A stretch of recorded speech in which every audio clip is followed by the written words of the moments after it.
Am I awake? Am I prepared? Are you listening to my prayer? Can you hear my voice?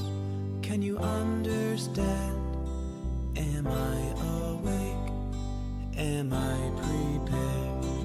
Ya la la la la, ya la la la la, ya la la la la, ya la la la la, ya la la la la, ya la la la la, ya la la la la, ya la la la la. Am I awake? Am I prepared? Are you listening to my prayer? Can you hear my voice? Can you understand? Am I awake?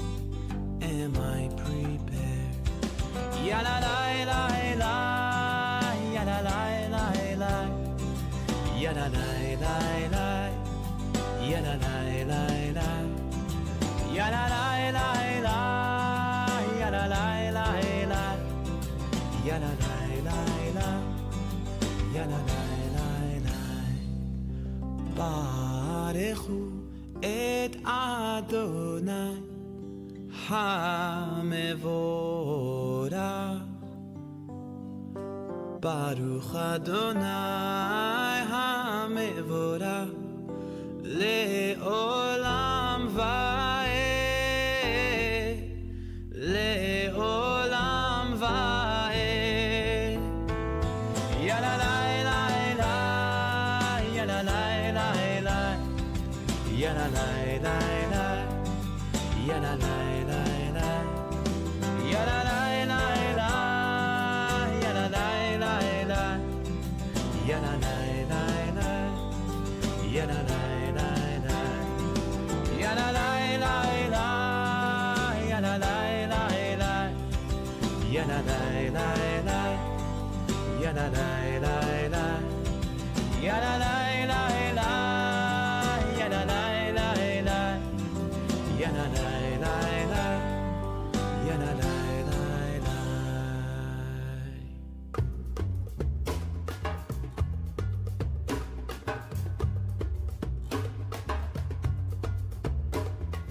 הנה מה טוב ומנעים שברחים גם יחד.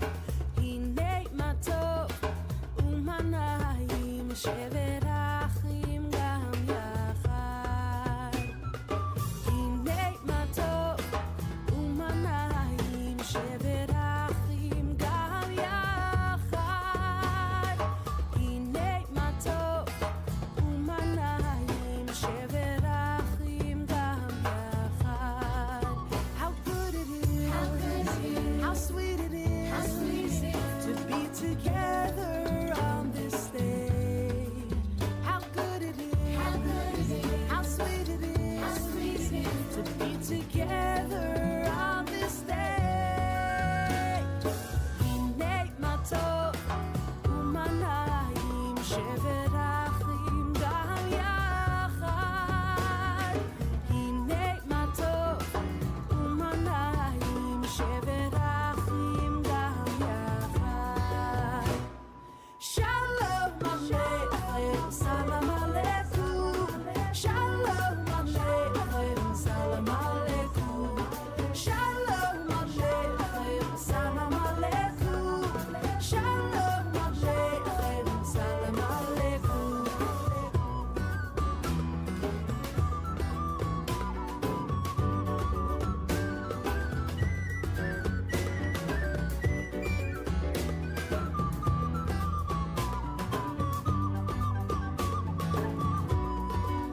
How good it is, how sweet it is, to be together on this day. How good it is, how sweet it is, to be together on this day. הנה מה טוב ומנעים שברחים גם יחד. הנה מה טוב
Welcome, everyone, and good evening.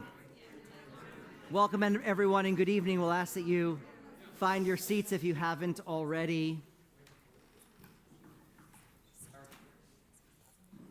Welcome to Temple Israel. I'm Rabbi Michael Friedman, Senior Rabbi here, and on behalf of our whole staff and team who are here with us tonight, including Brian Bierman and Sean and Noah, we want to welcome you to our sanctuary and to this evening, whether you're here in person or you're with us via live stream. Welcome and thank you, as always, to my friend and colleague, Rabbi Jeremy Wiederhorn of TCS here in Westport. We love partnering on programs such as this, whether it's here in our sanctuary or, as we say, next time by you. And our panelists will introduce themselves in a moment. Jeremy and I thought it would be quite appropriate to begin the evening by addressing the topic that has been on all of our minds, in addition to Jew hatred, which is, of course, the pending hostage and ceasefire deal. If you're like me, you have been refreshing your phone, your browser, over and over and over today, looking for bits of news. It is yet to be finalized, as we know, but we thought that it would be particularly appropriate this evening to begin by offering a prayer for the state of Israel, its leaders, of course, its soldiers in uniform, and then for the hostages who remain still 468 days, unbelievably, in captivity. Avinu Shebashamayim, Tzur Yisrael v'goalo, Barech et Medinat Yisrael, Reshit Tzmichat Gulatenu. Hagen aleha bevrat chasdecha, ufros aleha sukat shlomecha. Ushlach oracha v'amidcha l'rasheha sareha v'yoatzeha. V'taknem be'etzah tova milfanecha, v'natata shalom ba'aretz, v'simchat olam liyoshveha v'nomar. Amen. Amen. O Heavenly One, Protector and Redeemer of Israel, bless the state of Israel, which marks the dawning of hope for all who seek peace. Shield it beneath the wings of your love. Spread over it the canopy of your peace. Send your light and truth to all who lead and advise, guiding them with your good counsel. Establish peace in the land and fullness of joy for all who dwell there. Amen. And then a blessing for those who remain in captivity on this 468th day. May God who blessed our ancestors, Abraham, Isaac, and Jacob, Sarah, Rebecca, Rachel, and Leah. May God bless, watch, and guard our brothers and sisters who remain in captivity. On account of this community, may we continue to pray for them. May the Kadosh Baruch Hu grant mercy upon them, protect them from all trouble and distress and sorrow and injury and illness, and send them blessing, take them out from darkness and gloom, and speedily return all of them, all 98, to the comfort of their families. And let us all say amen. Amen. Thank you. Well, thank you everyone so much for coming here tonight. Do I need a microphone? You do, because there are people on the live stream, so start yes. again. Hi everyone, I'm Chloe Davis. Thank you so much for coming. Everyone at home, everyone here schlepping out on a cold Thursday night. Well, for me, it's cold. It's not that cold. She's from Chicago. She has better tolerance than I do. It's balmy. It's balmy, right. Okay. So it's a lovely night here at the synagogue, and I'm so grateful to all of you for coming out. And I am thrilled to have this conversation. It's a serious conversation, but it started kind of a joke, like a rabbi, an influencer, and a lawyer walk into a bar sort of thing. And I've been working on a punchline, none have hit, so I'm accepting submissions tomorrow via email. I know there'll be a lot of questions, and strangely, as we've been talking about this, so much of the topic is so intersecting. So I'd like to start off with just going right into it and asking everyone here who hasn't yet introduced themselves how they ended up here and a little bit about their stories. So I will start with Linz, who has schlepped to us from Chicago. I'm so glad to be here. So thank you guys so much for coming. Thank you, Temple Israel, for hosting, and Jew Hatred for having me constantly. I love being in your midst. So how did I get here? So I am an entrepreneur. What? You got on a plane. I did get on a plane to get here. So, but I am an entrepreneur and a business person. I'm a marketer, and I'm also a suburban mom, like many of you. And prior to October 7th, I spoke out really about everything. I owned a company for 10 years called Bump Club and Beyond. It was in the parenting space. And in that space, I talked about a lot of things that were controversial. I mean, we talked about like breastfeeding and bottle feeding. We talked about vaccines before COVID. We always spoke out for every member of our community, no matter what their race, religion, background was. I always got hate, and I never cared. It was always in me to speak up for what was right, and so I did. And so October 6th happens. I'm gonna say why that's important, the 6th. It was Friday night, and on Friday nights, I usually go to bed a little earlier than normal. I'm a huge night owl. And I didn't go to sleep early on October 6th, which is very bizarre because it has nothing, sorry, rabbis, to do with Shabbat. I just like my sleep and Friday nights when I get it. And so I was scrolling and I started seeing things come in on Friday night before I was going to bed. And I went to sleep knowing that something was going on. And by the time I woke up at 9 o'clock in the morning, clearly something had happened, something major had happened. And I know it was like unfolding in front of us in real time, a lot of it. But I immediately posted a picture of myself and my two best friends in front of the Western Wall, I think it was, or overlooking Jerusalem. And I just said, like, I'm with Israel. I bring this up because I'm raising my family in a suburb of Chicago that is, you would think is very Jewish, but this, like the section where we live is not. And my daughter, my oldest daughter, is actually, she was the only Jewish girl in her elementary school class. And people are like, no way, not on the North Shore of Chicago, yes way. And a lot of my mom friends aren't Jewish. And so I had to go to the softball field that day and like sit in my chair, like so many of you guys do on the weekends, and watch my kids play softball. And I had to sit there and pretend like everything was okay, and it wasn't. And I needed the people around me to know that it wasn't okay. And on October 8th, I finally like found my words. I didn't really know what I wanted to say. I was in the parking lot of Whole Foods, and I shared a reel. And I basically just said, this is what's happening. This is how I feel. And you need to stand up for your friends who are Jewish right now. By the time I got home, that reel had been seen 100,000 times. Home's 7 minutes away. It's not very far. And so I started talking that day, and I haven't stopped. And a big reason why I haven't stopped, well, there's a lot of reasons. I'll give you three. One is because I want the non-Jewish members of my community and the non-Jewish people who now follow me to understand, and I have been told so many times how people are learning so much and they didn't know things until they heard me say things, and to me that's very important. The second is because I'm not gonna not stand up for our own community, for my people, for my family, my own family. I've marched for everyone else and their mother. I am not gonna sit this one out. And then lastly is my kids. I have two girls, they're 11 and 14, and they're always watching. Our kids are always watching. They're watching when you least expect it. And I've realized that in so many ways this year, just from like both of my kids separately asked me for Jewish stars. My older daughter came to me and asked me to join BBYO. I didn't even think she knew what BBYO was. And a lot of that has to do with how I present myself every single day. And I want them to be proud, and I want them to live in a world where they're safe. And so that's how I got here. And so now, in addition to being a marketer and an entrepreneur, I am also an accidental activist.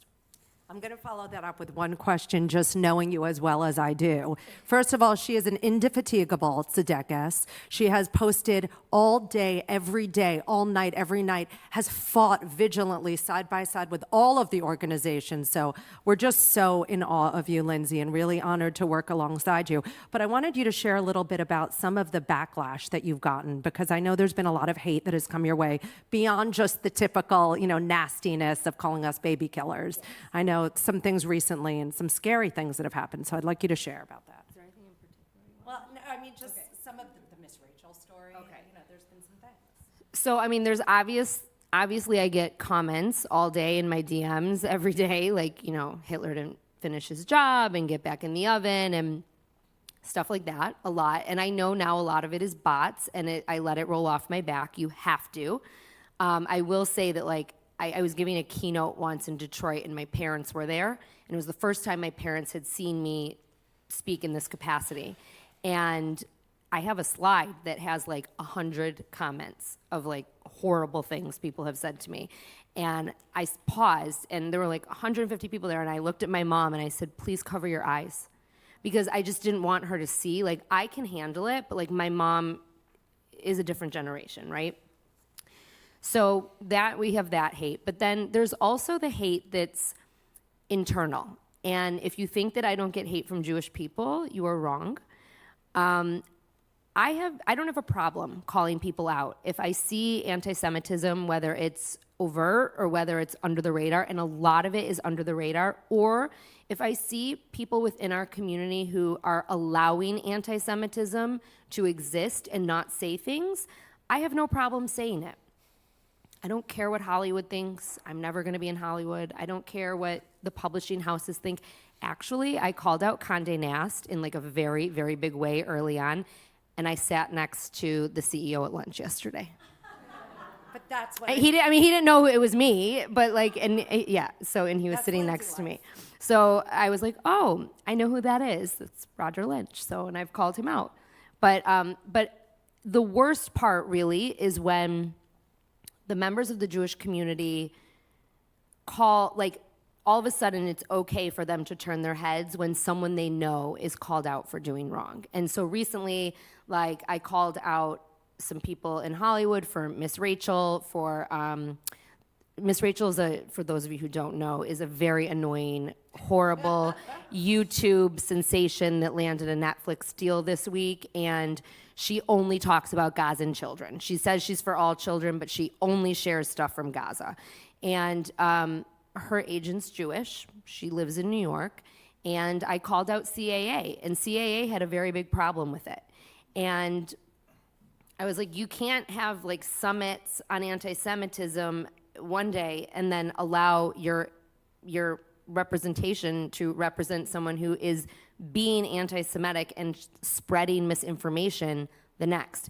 And I will keep calling people like that out, but like, to answer your question, Chloe, like, to me, that's like the worst kind of hate. Like the worst comment I ever got was from Billie Eilish's managers are Jewish. I called them out, and Brandon Goodman's mom came into my DMs with the most vicious, horrible, nasty message I have received in 18 months.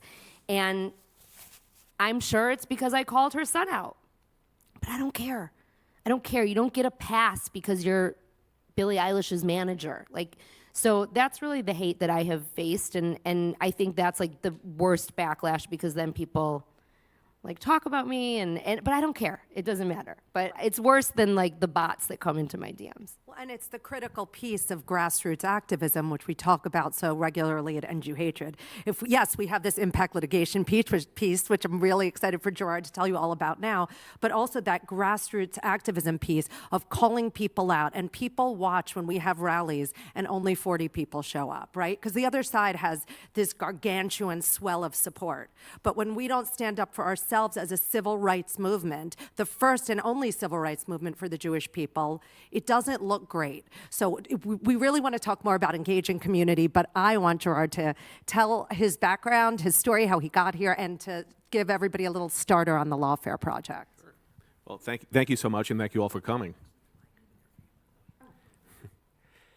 It's funny, it strikes me that I actually am an activist, and what's funny about that is I never thought I'd be one. I went to law school. I went the way of big law, representing major companies in major litigation. I'm the worst kind of lawyer, not just a litigator, but a trial lawyer. And at some point in our careers, we look at ourselves and say, what do we do to give back? And my answer at that point was to represent the families of service members who were killed or injured in Iraq and Afghanistan in terrorist attacks, which meant going after Hezbollah, which meant going after the banks that funnel money from Iran to Hezbollah to facilitate these attacks, which is challenging and hard work, and it really does not do you well when your face is on a wall at headquarters in Hezbollah in Lebanon. But what I came to see and reconnect with my Jewish heritage is it's not just, terrorism is not just, we all know this, but it's not just directed at American service members serving in the Middle East. The largest community that's affected by it is us. It's the Jewish community. And working with service members, you see, okay, there's people there to help them. But who helps the Jewish community? We've had the ADL, which has been terrific for so many years, but it's not enough because we're seeing how this is creeping in and affecting us in our daily lives. So how do we get that? Who helps us? How do we get our civil rights enforced? How do we get social justice like other groups? So I came across Brooke Goldstein. Brooke Goldstein is this indefatigable warrior for Jewish civil rights. She founded the Lawfare Project some 14 years ago, and all she does, all we do, and I'm senior counsel there, is fight in the courtroom and out to uphold our civil rights, to have impact litigation, meaningful litigation that brings about change that we can all feel. And Brooke also started End Jew Hatred as a civil rights movement. At the peak of the pandemic, when we were watching Black Lives Matter, when we were watching other minority groups fighting for social justice, fighting to empower themselves to get rid of the bigotry and the racism that we still have in this country, it struck us, we've never done that as a people. We did it for others. We've always marched with others. We got together for Soviet Jewry. That was the biggest thing we did for our own. But in America, we've never had that history of civil rights activism for us, doing what other groups do, which is show up, which is make noise, which is demand change, sign petitions, send letters, send emails, show up and rally, show up and protest, be clear and loud when we see anti-Semitism. And I say anti-Semitism because we're all still used to that, but really it's Jew hatred. It's not this academic term that was created by Germans in the 19th century to justify racism. What it comes down to is hate. People attacked us on October 7 not because they hate Israel, they hate Jews. They didn't attack a music festival because they didn't like the music. They did it because they hate Jews. And what we're dealing with in America is Jew hatred writ large. And we've seen this. I've had the misfortune of seeing it for years now. I've been at the Lawfare Project for 5 years. So October 7 was not a surprise. October 6 in the evening, I was on a call with NYPD because we got wind that Wall Palestine, some of you may be familiar with this, Nardine Kiswani, and New York City, CUNY Law graduate, she formed this offshoot of Students of Justice for Palestine. SJP refused to credential her as an SJP chapter because she was too violent for them. Day before October 7, and this is the group that's going down New York City streets, beating up Jews, yelling about the Intifada, throwing fireworks at people, creating havoc for all of us. October 6, we got wind that there was an emergency call to action by Wall Palestine scheduled for that night for a major event to happen the next day. And a few hours later, we start getting the text messages about what's going on in Israel. Where are we today with Wall Palestine? They're still doing it. Why? Because, I hate to say it, we have not done a good job as a community coming together to demand more. Sure, the police know about them, the FBI know about them, everyone knows about them. But what do we see? It's free speech. They're entitled to their actions. So no one does the investigation. No one links who's funding them. Why do they have advanced knowledge of a terrorist attack in the Middle East? Why are they allowed to deprive us of our civil rights? No one's connecting the dots because, honestly, we're not being loud enough. When you see George Ferguson killed, you see the African-American community turning out by the thousands. We were there with them. But when you see, I forget his last name, I'm sorry, Paul. Paul from California. Paul, you guys know, the one who was hit on the head and killed. in Los Angeles. Who showed up for him? We did. There were a few hundred people who showed up 1 day or 2 days, but there was not that sustained campaign for justice. There was not that demand that this criminal be prosecuted for a hate crime. So where are we today? That guy's being prosecuted, but not for a hate crime. He's being charged with a lesser count. And where do we see this playing out as well? On college campuses. Because when you're not imposing consequences on hate crimes on city streets, what are you going to do on college campuses? It depends on the context, doesn't it? That's the message that we're sending because we have not been as loud for ourselves as for everyone else. How are we loud? How can we be loud? Part of it is what I do, impact litigation. Sue the hell out of them. Lawfare Project has lawsuits going against Columbia, against Cooper Union. The morning after the night of Cooper Union, the library, we all know this, we've all lived this. The night of Cooper Union, I was at Columbia, along with a lot of our team, protesting what was going on at Columbia. Police officers come up to us because they know what we do, and they're saying, we have a situation in Cooper Union. We've got some Jewish students locked in the library. What language do we need to convince them that we're not going to hurt them because they were too scared to come out at that point? So that's how I learned about Cooper Union. The next day I was there demanding that the school be held accountable, and we filed a lawsuit on their behalf. And we filed lawsuits at Carnegie Mellon. We filed lawsuits against a school in Massachusetts. Lawsuits work. Lawsuits that bring change. In 2019, so before all of this, we filed a lawsuit on behalf of some students in California at University of San Francisco. Why? Because Hillel was not allowed to table when all the other student groups were. Why? Because they're Zionists. And they had no problem with this because they thought, well, I mean, that's politics. It's not religion. It has nothing to do with Jewish identity. They're Zionists. So it's okay to discriminate against them. We filed a lawsuit, and like most lawsuits do, it settled on the courthouse steps. And as a result of that, SFSU was required to acknowledge Zionist identity, take action to protect it, but also hire a coordinator for Jewish student life so that students had someone to go to guide them, to help them. But we don't see that at other schools because we need to get to that point. We have legal precedent, and we can take legal action a lot of the time, but we may not have to if we have these loud, proud voices that show up and demand change, because based on what we've done so far, we see that change can happen. We see that we can get meaningful change. It takes time, but it takes all of us. So that's my path to activism, is knowing as an experienced lawyer that sometimes the law is not enough. That in order to get the change that we need, look at the civil rights movement. Now, 75 years ago, it was perfectly okay to be a racist. It was perfectly okay to tell someone to sit at the back of the bus, or not to come into a restaurant, or not to sit at the counter. It took social pressure to change the law, to have the civil rights legislation that also protects us, by the way, as Jews. It took social pressure to get to the point where we had that law, where we had that moral authority to act to protect our people, our fellow man. Isn't that what the Torah tells us, that we have to take care of all? But in American law, that comes through public policy. It comes through people getting together and demanding change. And until that change happens, until you get that framework, nothing changes. We still are on the receiving end of hate. We're still on the receiving end of discrimination. And if we just sit there and accept it and grumble about it and complain about it and get together on WhatsApp chats and share stories about it, great, we're aware of what's going on. We see it every single day. We've seen it for our lifetimes. Our parents saw it. Our grandparents saw it. Our ancestors thousands of years ago saw it. But until we stand up for ourselves, it doesn't change. So that's the empowerment message of End Jew Hatred. That's the empowerment message that influencers share. Because how do we communicate this? People don't care about reading Supreme Court cases. People want to know what's really going on and to hear it in plain language. And that's where we have Lindsay. That's where we have people. That's where we have rabbis who can connect to people in the language that they understand. Because as a lawyer, you don't want to hear what I'm saying. You want the results that I can get you, but you don't want to hear me speak. You want to hear these guys speak. You want to hear them convey what we all need to do, and what we all need to do is come together. I have a follow-up question because, of course, I do. Can you give me an example of two lawfare cases in the history of lawfare that really created long-term change?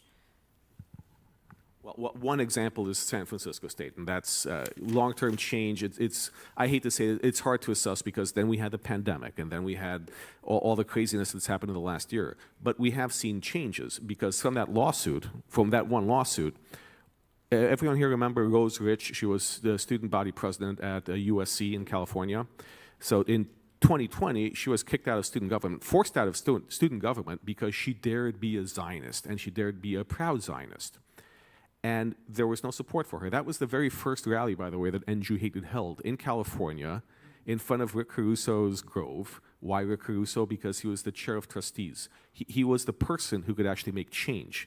Because when you have a rally, when you have a protest, when you have a demand, you have to deliver it to the right person, not just screaming into the wind, but you have to select the person that can make a change and go after them in a meaningful way with a meaningful message. Rallying in front of his offices, he got in touch with us. He wanted to know why 150 Jews were daring to protest because he's a great guy. He loves Jews, so why are we protesting in front of his property?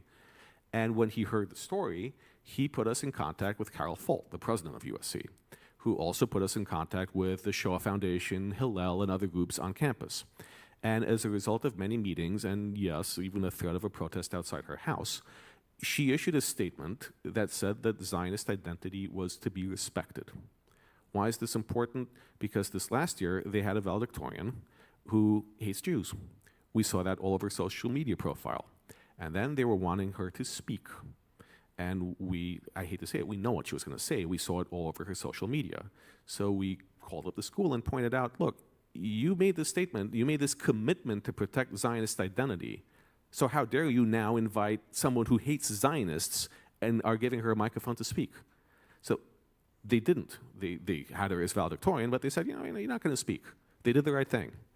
And that right thing came from activism, that came from litigation, that resulted in a settlement that was very favorable, that helped us as a community. And you build on that. That's a building block. I'm going to force you to give the Qatar Airlines story because that one gives me goosebumps every time I hear it. Qatar Airlines. Qatar, we all know the Arab League boycott. They don't accept Israel. They want nothing to do with Israel. If you have an Israeli passport, you're not getting into Qatar. You're not getting into a lot of these Arab countries that still hold to this protest. But worse than that, you're not getting on their planes. And Qatar Airlines didn't just fly directly to Qatar. It's their country. They can choose who to allow in. We hate it. It's stupid. It's asinine. There's not that much we can do about it. Boycotting a country, we're happy to do it, but it doesn't work. But we can do something about their airline. And when we saw that they weren't just flying direct to Qatar, they had flights within Europe. They had flights in the US to Europe. And when you have these flights, you actually have to comply with the laws of these countries.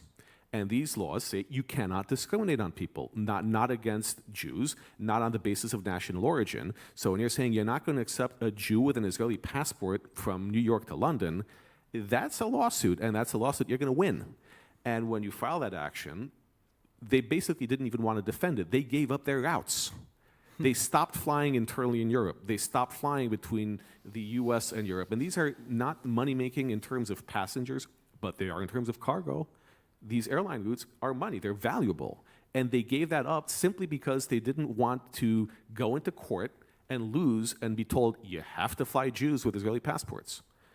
And now, I mean, they're still not accepting Jews in Qatar with Israeli passports, but they can't play these games in countries that have robust laws, where we respect civil rights, where we have these protections. And that's an incremental win. That's something that can be replicated with other airlines, with travel agents that discriminate, and there are plenty of them.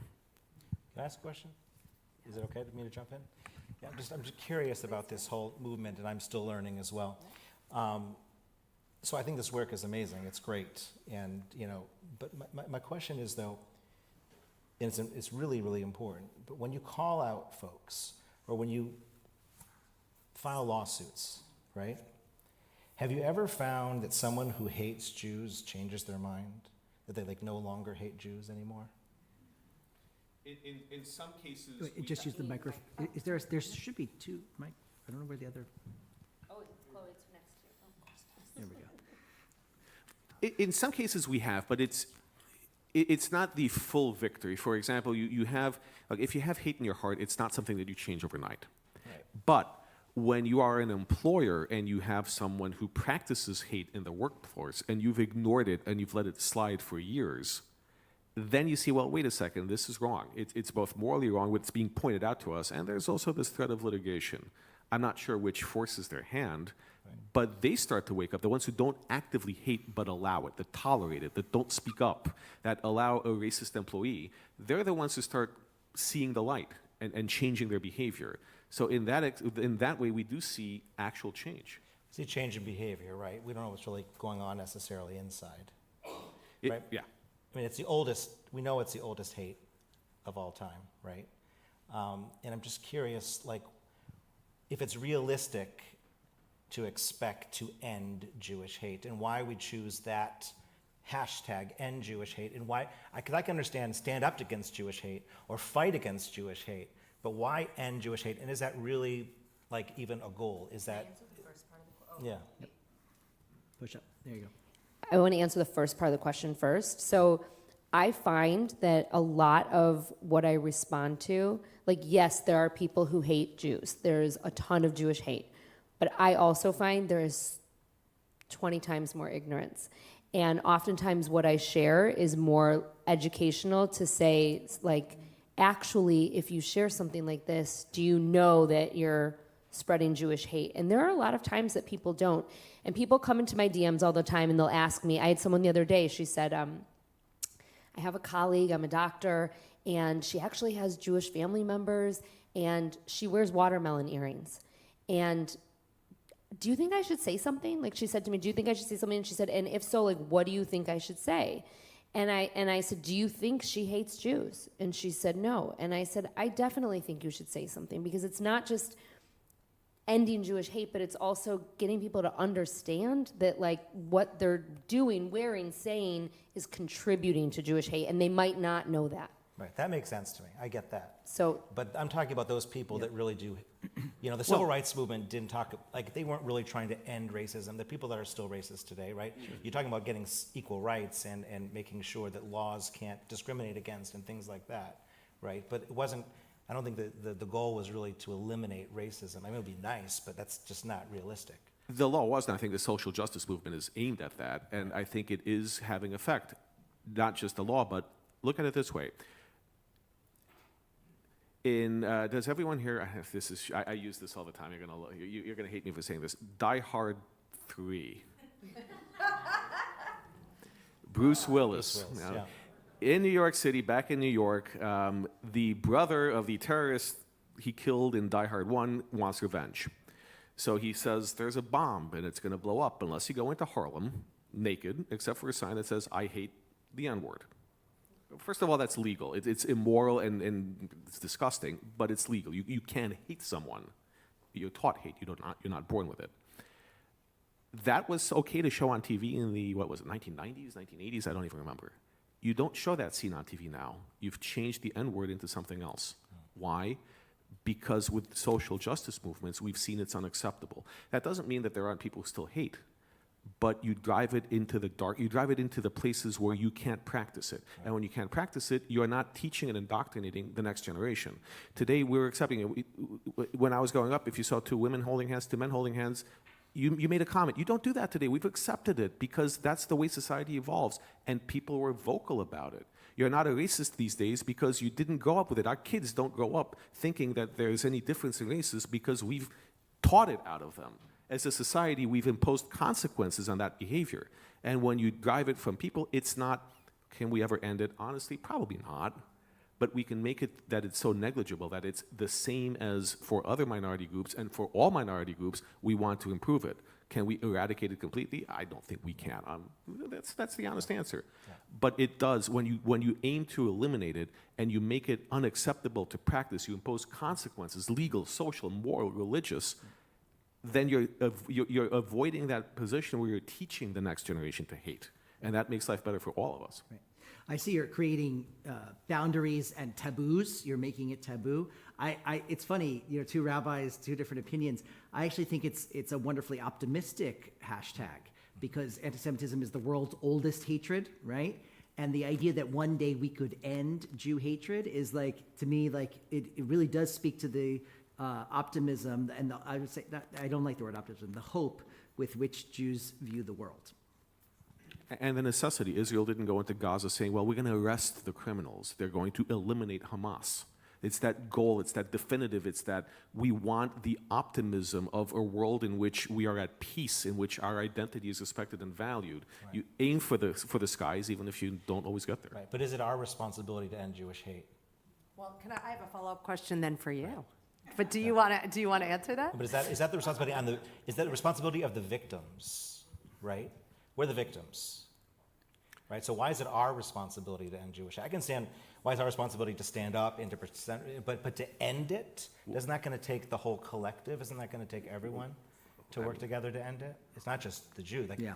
Right? Look, Martin Luther King spoke on this bima in 1964, and what he said, he gave a version of a speech that he gave in front of many white moderate audiences, which was really aimed at the white moderate no longer sitting on the sidelines.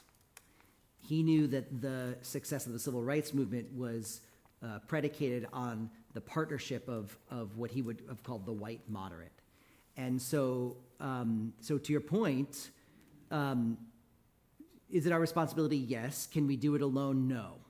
We need others who are going to join with us to, you know, even with all of our power, even with all of our voice, we're going to require allies and allies to fight with us. Right. It's interesting. Like a lot of times I'll share something, and I'll have like Jewish people come in to my DMs, and they'll be like, "Why did you share that from that politician?" or "Why did you share it from whatever?" And I say, "It's not for you. It's not for you. Read the content and the copy and the message. It is for the non-Jewish community. It is for the people we want to stick up for us. It is for our allies." And really, that's why I share how I share often, because yes, I want Jews to stand up as well, but I want my non-Jewish friends to know that it's so important that they're sharing as well. Thank you. The Lawfare Project represents and End Jew Hatred works with two college students at DePaul University in Chicago, Max Long and Michael Kaminsky. These guys, they were empowered to be voices for Jewish identity and for civil rights and for Israel. Every week they'd go out and not table but stand on the corner of campus with the "I'm a Jew, ask me anything. I'm an IDF veteran, ask me anything." And they'd engage in discussion, sometimes meaningful, sometimes not. One day in November, they were attacked. A guy in a mask came up and started talking to them to distract them, while his friend, also wearing a mask, came up behind, smashed a bottle, a can of soda in Max's head. He was unconscious as a result, and broke Michael's arm. Hate crime, police is investigating, hopefully arrests will be made. But the important thing for these guys is they're not seeing themselves as victims. I mean, they're traumatized, for sure. They have the I don't want to say PTSD, that's a medical term, but they're definitely traumatized by what they experienced. But what do they want to do? Not just go back to campus, they want to continue being out there as voices because they don't want what happened to them to happen to anyone else. Max had a meeting with school. He doesn't just want protection. He doesn't just want to be escorted to class and back. He wants to be able to go there safely and get his message out. We're not victims. I mean, we are in the strict sense of the definition, but we also have to be empowered to lift ourselves up, to have those alliances with other communities, because if we don't start speaking up for ourselves, victims or not, how do we get anyone else to speak up for us? I just also do want to say to that point that we do work with other minority groups, and that's something I encourage everybody to remember, that we are a minority group, one of the smallest, if not the smallest, and we have to demand that our minorities' civil rights are upheld at every turn. So, for example, when we work with other groups, other minority groups, we invite them to understand our plight, right? The truth of it is we do work beautifully with quite a few groups and do events with them, and we're really proud to be partnered. Is it as many as we'd like? No, it is not. It's heartbreaking. Every single one of my friends who posted a Black Lives Matter black square, I'd say maybe one has even asked me if I'm okay since 10/7. And that's the reality, right? So that is why we push so hard. We must stand up for ourselves because there's no one behind us ready to march for us. And that's the reality, as heartbreaking as that is, because we were on the forefront of every other movement, the LGBTQ movements, all equality movements. So I have a follow-up question for the clergy in terms of moral authority or moral obligation. We often get very distressed calls from students who've had horrible incidents of Jew hatred on campus, actionable items that have happened to them where we could sue, and they get too afraid to follow up because, as we all understand here, their parents are nervous, they're on campus, they become a voice, and it becomes something intimidating and scary.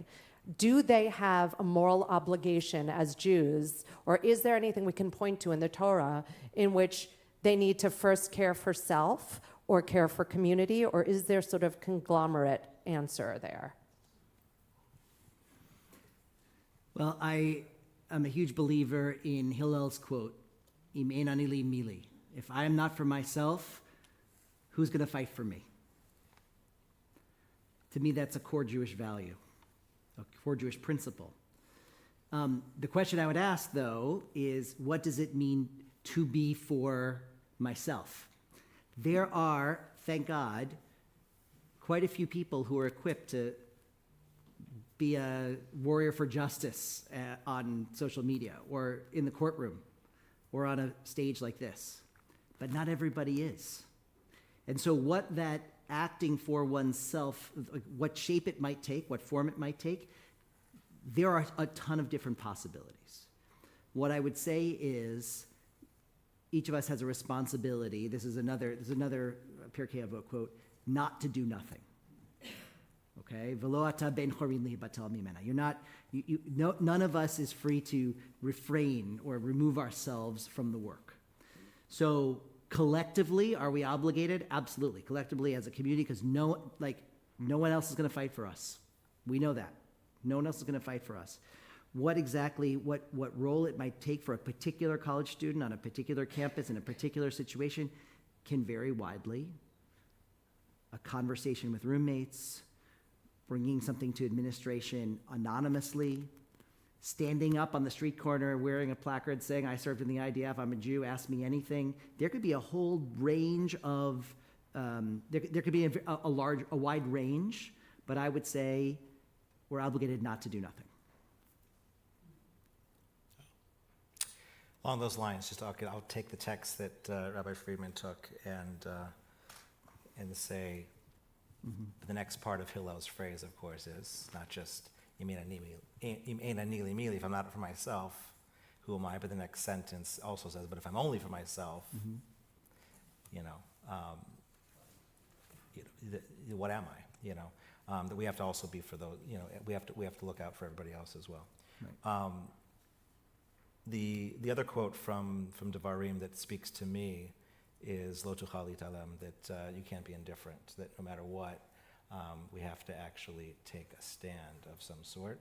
And Rashi on that particularly says, what does it mean to litalem, which kind of means almost to make yourself invisible. Yeah, he says, you can't cover your eyes and pretend you don't see.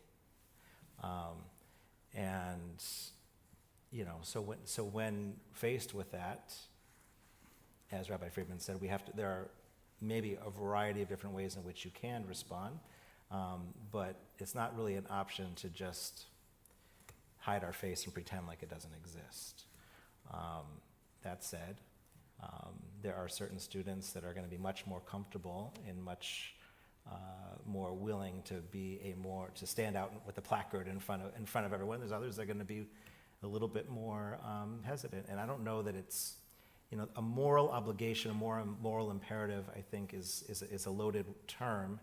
It makes me nervous because, on the one hand, yes, we have an obligation to speak up and to do so, but I don't want someone who's not really ready to do that feel like they're immoral by not doing something or by not standing out there, right?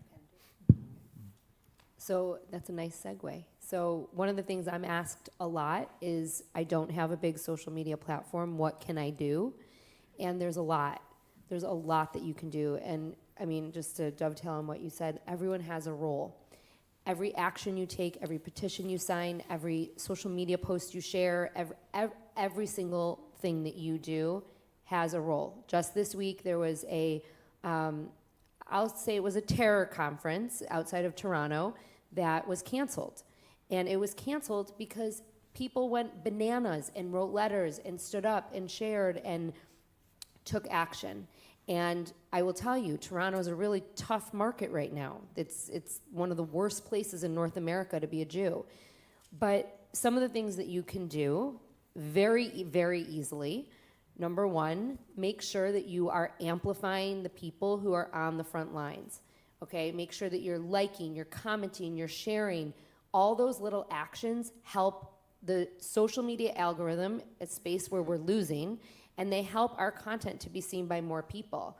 And it's get out of the echo chamber a little bit. So even those little actions, even if you don't want to share it, like it, comment on it. The other thing that I always like to tell people, come to events like this and bring a friend next time. Bring a non-Jewish friend, even better. Even better.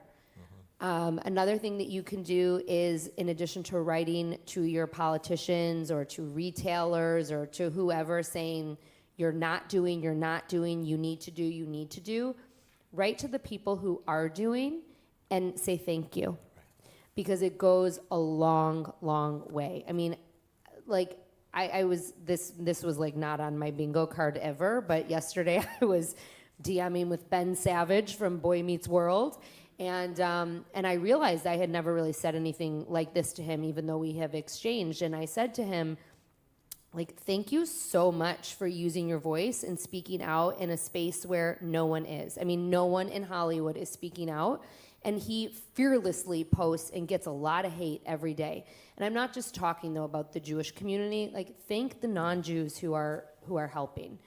All of these things are little actions. Sign every petition that Chloe sends to you, because she will send them to you. I mean, but it's important. You think that it's like, oh, one signature, but like every signature adds up. We all have this collective, it's a collective act, and we're better together. And that's something that I started saying after October 7th. Like, we are better together. And if we're not all working towards something, like, we're not doing our role. I just want to add that not every role is going to be public facing. Yeah. Like you guys have. 100%. I think this is an advantage that we rabbis have, is that people talk to us, call us, whatever, we learn much more about. And I'm very proud of what all the small, under the surface, unseen acts of standing up to anti-Semitism. I've heard from people who are standing up to anti-Semitism in their Fortune 500 company, teens who take action in the wake of an anti-Semitic event in their school, incidents with sports coaches where parents are stepping in, and sometimes even kids are stepping up. There are so many. I hear from students on college campuses who aren't going to do something that like makes headlines, but who like take a brave step, and it makes a difference. Yeah. So I just want you to know that, like, as Lindsay's saying, it doesn't mean having a gajillion followers. You don't have to stand on a soapbox. Right. You don't have to stand on a soapbox, and you don't even have to get any like attention for it. But like people, like, it gives me courage, and I hope it gives you all courage to know that there are so many people in our community of all sorts of ages who are taking the opportunity to step forward when an anti-Semitic event happens. And by the way, you don't even have to stand up. There's something called armchair activism for a reason, right? There's petitions you can sign from your bed every night, as I do. And I want to tell you guys some tangible steps to help that are beyond just donating. I've been in development in the nonprofit space a really long time, and I used to work with celebrities at a very large animal rights organization. And I could get any big name celebrity, A-list, to speak for a pig. But when I've asked them to speak for a Jew, okay, the punchline writes itself. So it's kosher animals too? What? Yeah, there were all kinds. But the joke's better with a pig. It really is, it's not especially a cat, right. One thing that I've sort of mantraed as the granddaughter of a Holocaust survivor and as a warrior for all causes my whole life, because it's just always who I was, is the antidote to despair is action. The antidote to despair is action. And every morning when I wake up and my heart is broken for all of the hostages and my family and friends in Israel and my nephews who are fighting in Gaza right now, I just look through my list, which I'm going to share with you, and I make sure I do 2 things on this list. So every day, if I do those 2 things, I'm focused and I'm on the path to helping end Jew hatred, okay? So the first thing is, as many of you know, you've all seen these click and sign letters, right, since October 7th, these like letters where you click and sign. We started that movement. So the End Jew Hatred movement are the people who are, handling these click and sign letters. We work with amazing volunteer, and I'm going to segue into that. There are wonderful ways you can volunteer for our organization beyond just being a volunteer attorney, because we do represent anybody who's been a victim of anti-Semitism or Jew hatred, pro bono. But you can also volunteer as a letter writer. So we have this amazing team of volunteer letter writers who are working all day, tirelessly to put together and to find the problems as they're happening, right? So before the prompts even happen, sometimes we're sending these letters. And what happens is when somebody suddenly gets 10 to 15,000 letters in their inbox, suddenly change is made. So don't think that your little click and sign doesn't do anything. It really does something, because as you'll see in the pamphlets on your chairs, we have lists of weekly wins that we share every week for standing up. And so even if it's just that click, so that's the first one. It's my favorite part of the week, by the way. Right. Those wins. They're really Yeah, nice. the That's great. wins, because It's it gives you fantastic. that feeling that Yeah. we're moving the needle. Showing up at the rallies. I know it's hard. I know a lot of us work. But if you can show up at one a year, it makes a difference. If you can show up at a vigil, if you could show up at an event like this, right? So community, hosting. Everybody can host. We have Abby, amazing Abby Brody here. Raise your hand, Abby, who's hosting a fundraiser with Brooke Goldstein, the amazing Brooke Goldstein. Oh, and two of our co-hosts, Jenny Friend and Anna Najee, right here. Thank you, guys. And I hope you'll all come. That's March 27th here in Westport, and Brooke is going to be here speaking. So hosting at your house, donating your talents, legal expertise, or letter writing, or other skills, involving your children. We have an amazing End Jew Hatred program for a fellowship program on campuses. And your child sort of becomes the eyes and ears and empowerment piece on campus, so that if we need to come in the next day with a grassroots group of 100 angry Jewish moms, we're there, or 1,000, or even more, and hell have no fury like a Jewish mom scorned, right? So we really show up, and so that's a big, big piece. Get your children involved in that. Shop Jewish-owned brands, or brands that support you. Every single dollar you spend is a moment of activism, right? So this brilliant woman has put together a newsletter called the Chai Tea, which I'm sure many of you are on, but if you're not, join. And it's every week. She tells you these amazing brands, Jewish-owned brands, who are supporting our work, who are supporting other Jewish orgs, who are doing good things for the community. So that's a really important piece. And just wearing your Chai necklace. Wear your star, wear your Magen David. That is an act of rebellion in these times, believe it or not. Someone posted, one of the influencers, I think it was Hen Maziger, you'll correct me if I'm wrong, that he wore a kippah the other day, and the horrendous comments he got on the street. And I say to people, it wasn't Hen, was it? It was someone else. But he said, if you don't think anti-Semitism is real, walk down the street wearing a kippah, right? So, yes, please do. Yeah. You say one more thing, and then we're going to open it up for questions There's from one more thing that everyone here. that has worked really well for me, especially when someone says something that, like, it's really in a situation when it's hate, but you know that it's ignorance, okay? When someone says something that's hateful, but you know that they're just kind of dumb, you can say to them, do you realize that that is hurting my family? When you say that, that is hurting my family. Because if they're not really a truly anti-Semitic person, they really don't want to hurt your family. And sometimes it just takes a little bit of explanation as to why that hurts your family. And that has opened the door to conversations. I think it's opened the light to, like, oh, I shouldn't be wearing watermelons or whatever it might be. And so that's just a one-liner that I really like that has done a lot. And I just want to remind everybody that those action groups, if you're interested or if you have yet to join, the QR codes are at the check-in table downstairs. So please just click them. And then there's also a separate Connecticut group if you'd like to join that one. So both of them are downstairs, the QR codes. Great. Thank you. Sarah's going to kick us off. First question. So I'd like to preface this in saying that I really Just closer to the respect mic, what you do. or speak louder. I really respect what you do, and I'm grateful for the work that you've done. I do have children, and I don't feel comfortable with the title, like was mentioned earlier, the hashtag and Jewish hatred. I think it's really divisive, and the only way you can react to it is agree with it or disagree. It's very sharp. And it's hard for me to talk about with my children. I would love a different slogan. This is something that we've dealt with since the beginning, and I'll tell you some of the thinking behind it.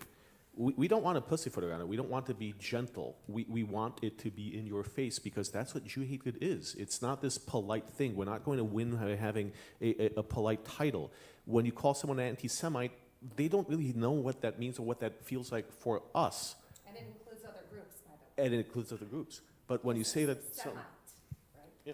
But when you call someone out as a Jew hater, it resonates, it gets to them. They start to think, well, wait, do I hate Jews? Why? What am I doing that's getting this title? What am I doing that I have hate, that I'm being described as having hate?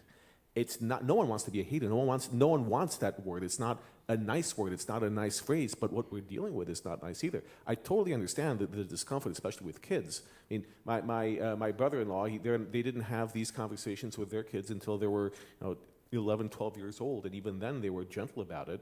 But ultimately, what got him to have that conversation was October 7th.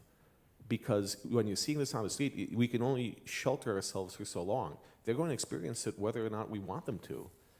And it's better that they understand from us what our experience is than from the people who don't like us so much. And also, I'll add just that Brooke Goldstein did a lot of research as to what makes a successful civil rights movement. And the first thing was what's in a name. And when you hear Brooke speak, hopefully you can come on the 27th, she explains the origins. She goes deep into why we chose this name. And it all makes a lot of sense after she really explains the reasoning behind it. Thank you to each and every one of you for being here. What I want to ask you is something I'm actually afraid to ask because I think it's going to be extremely unpopular here. You spoke of Black Lives Matter and the black squares. I wholeheartedly disagree with this likening our situation to Black Lives Matter. From my understanding and years of living with it in Connecticut and New York, that organization has proven to be something different than people might like us to think. And we agree with you 100%, Okay. but what we can learn from them, because they sure did make a bombastic societal Yes. impact. I would have liked to hear you say that today. Yes. Oh, and we the do. reason is, I know that nobody wants to see other people hurt. This is our existential right. This is our fear, our existential fear to exist. I'm sorry, I don't think this equates to anything that they have portrayed outwardly. So I'm saying that now, not knowing how anybody feels about that, but I just felt, while I understand where you're coming from with that, it's just two completely separate things. I would love to hear a little bit more because you just clarified something. I'd love to hear a little bit more about that noise. That noise does make sense to me. Thank you. And that. No, thank you for that, and thanks for the opportunity to clarify. It's not the movement itself; it's the empowerment of a community. It's the recognition that we are dealing with issues that are traumatizing for us in a way that they're not for anyone else. Every community deals with their own traumas. Every community has a different type of hate or experience directed to them. We have our own. And if anything, especially after October 7, now is the time for a Jewish civil rights movement. Now is the time for Jewish empowerment. And that's why we keep saying we expect our allies to stand with us. We expect people from other groups to stand with us. We expect the middle America, the white middle America voter to stand with us, because this is about Jew hatred. It's about antisemitism. It's about our collective experience. And it's not about Black Lives Matter, the thing, or Stop Asian Hate, or the LGBTQ movement, or the Women's Now movement, or any of the other social justice movements we've seen, except for the strategy of empowering us to stand up for ourselves. I think I was really, this whole Black Lives Matter movement and what happened, this was very eye-opening to me, because when Black Lives Matter happened, we marched, my kids marched, and I always, Chloe and I have had this conversation so many times, and I'm like, yes, and then it was our turn and no one marched with us. And I had a friend who I have not spoken to since October 7th. I don't even know if she realizes that we haven't spoken since October 7th. She is black, and she was doing some work with me and for my company. This was when I had my parenting company, and I called her every day during that time and was asking her questions and, can you educate me, and like, are we doing this right, and we need to be more diverse. And October 7th happened. I haven't heard from her. And so, you know, I do talk about things like that often because it was so eye-opening to me that it was like, and she didn't care either. And I have a gay friend too, who he is not Jewish, and always was like with him, doing whatever he needed, I will stand on my soapbox for you. Have not heard from him. Very close friend. And, you know, and so those are the people that I have cut out of my life, like socially, you know, I mean, but I did kind of like reach out and try, and like, you know, it's like, it's too complicated. And like, and it really, those situations really pushed me to act even more and to get louder, because but it was very eye-opening to me. I just want to add one thing, and that is, before we can expect others to stand with us and to make changes, we need to love ourselves, and we need to be educated on who we are and where we come from. There are so many American Jews who don't even know their lineage, their history, where their ancestors are from, and that is why we are in this apathetic kind of situation we are in today. And so that's a critical piece that also needs to be addressed. Which actually is what our fellows are doing on college campuses, because we came to that conclusion. There's little understanding, even for us, what it means to be indigenous to Judea and Samaria, where we come from as a people, how we identify ourselves. And the problem is not just that we're not empowering ourselves or we're ignoring history, but we're letting people who hate us define not just their narrative, but ours. So that's why we hear that we are oppressors. That's why we hear that we're white, or, I mean, this is contentious as well, so I'm not going to get into that because everyone feels differently about it. But we have to define ourselves and our narrative. We have to explain. We had a fellow who developed a presentation for her sorority and for other Greek life that goes to the basics. Where do Jews come from? Are we a religion? Are we an ethnicity? Are we a race? Are we something more? And that opened eyes. That started conversations. That got people to be looking at the situation, at us differently. And that's, I think you are right on. You're absolutely right about that. And the critical piece on indigeneity, right? Intersecting and explaining to people that Jews are from Judea, right? Go back to Europe. Jews are from Judea. So we recently did a Zoom with an amazing, I'm sure you know her, indigenous and Ashkenazi woman, talking about the intersection of indigeneity, both in Native American culture and Jewish culture. And so bridging that gap, explaining to people that back end story is so important, yes.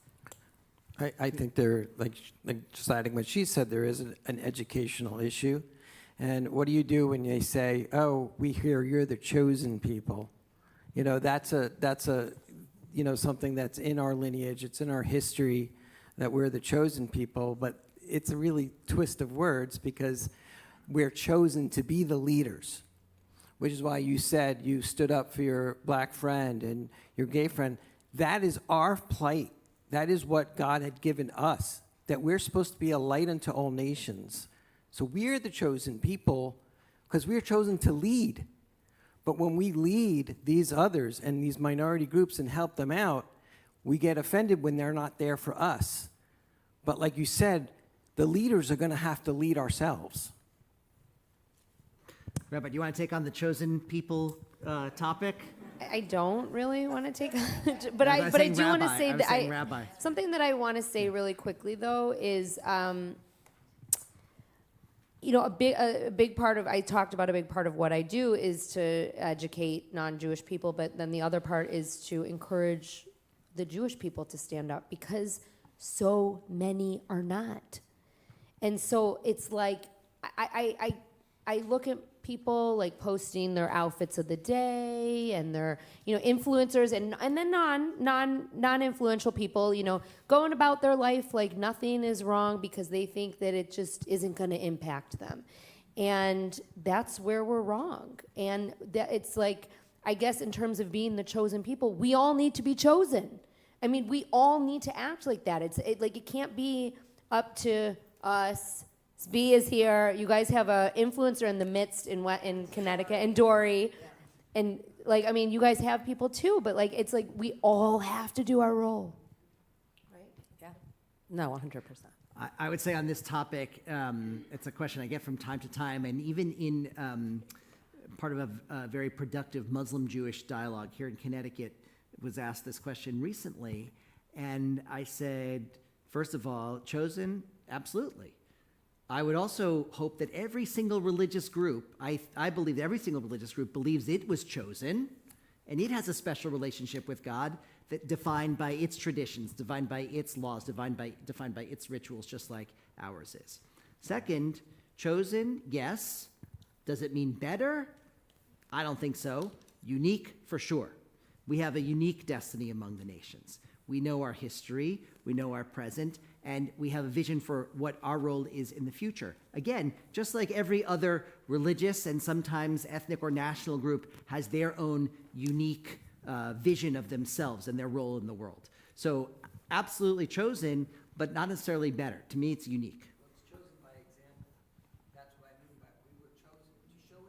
To show an example, a light to being a light to the nations. That's what's inscribed on this candelabra right here. Absolutely. For the live stream. Thanks. Okay, first of all, I just want to thank you, all of you, especially Chloe. Great job, Chloe. I love you. So I work for ADL. I'm the Associate Regional Director in the Connecticut region. And I've learned a lot in the year that I've been in this position. But the thing I think that I've learned most, it's what you were saying, Lindsay. It's about, you called it ignorance. I would say really it's a lack of exposure. We are 2% of Americans. And in many communities, we're 0%. And so when we're talking about Jew hatred, as much as I am a strong, loud, and proud Jew, supporter of end Jew hatred, supporter of your work, we have to just, imagine in our interactions with non-Jews that they really are not coming from the same place that we're coming from. And I think when you were talking about small moments of activism, we all have an opportunity to bring this up in just day-to-day conversation, and many of us are afraid because we assume that there is anti-Semitism, and we assume that there are biases, and we assume that there's hatred, and there's a lot of biases, and they're getting, exponentially And you're taking the worse. reports, Erica. The report came out yesterday, the Global 100. I'm not here to talk about ADL, but it's bad, we know. But I really encourage every single person in this room, I'm sure the rabbis would agree with me, to slip it in when you can in like a personal way. Like I was talking to my dentist and I said something like, she was telling me that she was Iranian, her grandpa and my grandfather's a Holocaust survivor, and we just each talked about what that meant to us personally, and it was a very human connection on a human level, and I just want to remind everyone that as important as it is, the work that you're doing and showing up and being loud and proud, and the litigation, like we need that, but we all have opportunities to expose someone to what this means to us in a 30-second conversation. So I think that that's the most powerful thing that we all can do. I couldn't agree with you more. And I like every chance I get, like people are like, I can't believe you told them that you were Jewish. And I'm like, what do you mean? Like, first of all, is there a doubt? I mean, I walk around with but the other thing too that I was going to say on that note is sometimes you can't always like slip it in. But like I do wear my stars out, and people ask me about that all the time. Like, are you okay? Like, do you feel safe like wearing your stars out? And it's not just wearing my stars out. I wear my stars out. I am kind. I am considerate, and I make sure every single interaction, and especially those interactions when the barista looks at my star and gives me a look, please and thank you, and I am pleasant, and I ask how their day is, and I don't want them ever to have anything negative to say about me. And so it's not just like saying you're Jewish, but it's also just acting kind. Like, I mean, that's just a humanistic thing, right? But especially if you're standing there like this. We have time for one more question. Since I'm ending it, I just want to say that as someone who's showed up every day for 58 days straight to NYU and campus by myself and have started multiple schools, including colleges, and seeing my students turn in this direction has been so heartbreaking, I think, for everyone. The misinformation, the indoctrination, the TikTok, all of it. What we're fighting as educators is near to impossible. It's about time, it's about eyeballs, it's about action. We are outnumbered by so much, okay? By so many numbers, and it's so important to do the clicks, but it's also so important to give the dollars for this litigation. I showed up every day. I was a president of a university. I know these universities very, very well. I show up, we talk. There is no negotiations to be had except holding them to their own standards and laws. And the only way they do that, unfortunately, is through litigation. So while as an educator, I so believe in the power of education, I will continue showing up. But we do need to fund this litigation to protect your children on college campuses. And I will say to that, thank you, Abby. Thank you very much. There is no greater return on your investment than funding impact litigation. Nothing. Nothing is going to create a longer-term change. The old playbook has been thrown out. Used to be you could give $1 million to Federation, who are wonderful, and they'll take care of anti-Semitism for you. Those days are gone. It's impact litigation, and it's defunding the Jew haters. Thank you so much for coming tonight. And thank you as well to our guests, to Chloe, first of all, for putting this all together, to Gerard and to Lindsay and to Rabbi Jeremy Wiederhorn, to all of you who've joined us in person or on the live stream. Thank you for being here. Thank you for, when you have the opportunity, standing up and taking action in whatever way you can. Thank you for coming. Good evening. Thank you, everyone. Appreciate it. Thank you so much for coming. This was great.